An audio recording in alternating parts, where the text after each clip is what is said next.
Stalo sa vám už niekedy, že ste pre niekoho urobili niečo z čistého srdca a namiesto vďaky prišla kritika? Možno ste v práci niekomu pomohli a on to zneužil proti vám. Alebo ste sa v rodine snažili urovnať spor, no nakoniec ste boli vy tí zlí, ktorí sa do všetkého starajú. Je to hlboká bolesť, keď človek stojí s otvorenou náručou a niekto mu do nej hodí kameň. Vtedy sa v nás niečo zlomí a máme chuť sa už nikdy o nič dobré nepokúšať. Práve v takomto momente nespravodlivosti a nepochopenia sa ocitá Ježiš v dnešnom evanjeliu podľa Jána. Židia zdvihli kamene a chceli Ježiša kameňovať. Ježiš im povedal: Ukázal som vám veľa dobrých skutkov od Otca, pre ktorý z nich ma kameňujete. Židia mu odpovedali: Nekameňujeme ťa za dobrý skutok, ale za rúhanie, preto, že hoci si človek, robíš sa Bohom. Ježiš im vravel: A nie je napísané vo vašom zákone, ja som povedal, ste bohmi? Nuž ak nazval bohmi tých, ktorým bolo dané Božie slovo a písmo nemožno zrušiť. Prečo vy hovoríte tomu, ktorého Otec posvetil a poslal na svet: Rúhaš sa za to, že som povedal, som Boží syn? Ak nekonám skutky môjho Otca, neverte mi.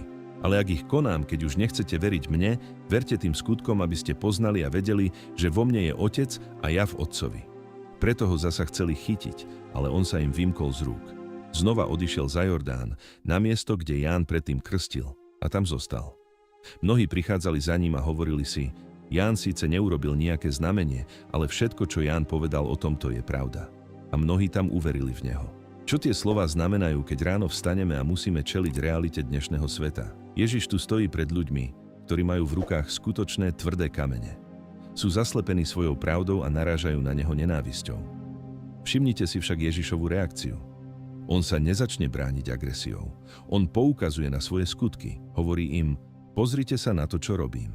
Možno sa tento biblický príbeh odohráva v našich dnešných obývačkách alebo na pracoviskách častejšie, než si myslíme. Predstavte si staršiu pani, ktorá sa roky stará o vnúčatá, varí, upratuje a snaží sa byť na blízku, no od vlastných detí počuje len to, čo robí zle alebo ako ich obmedzuje. Tie výčitky sú ako tie kamene v rukách Židov. Bolia, hoci sú len slovné. Čo robí Ježiš? Keď vidí, že argumenty nepomáhajú, stiahne sa, odíde za Jordán, namiesto pokoja, kde ho ľudia prijímajú takého, aký je. To je pre nás obrovská lekcia. Niekedy nemusíme vyhrať každú hádku. Niekedy nemusíme každého presvedčiť o svojej pravde.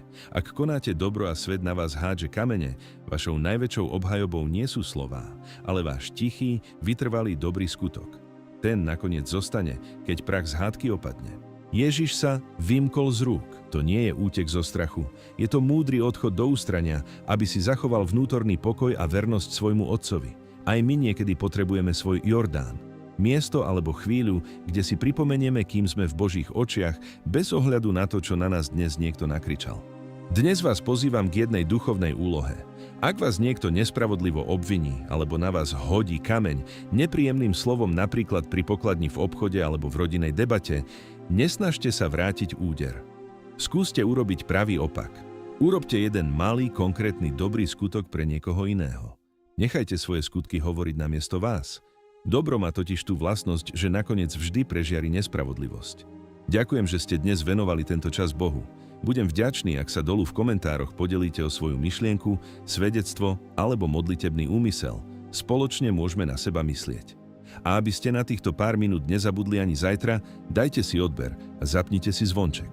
Toto bolo naše spoločné kráčanie s Ježišom.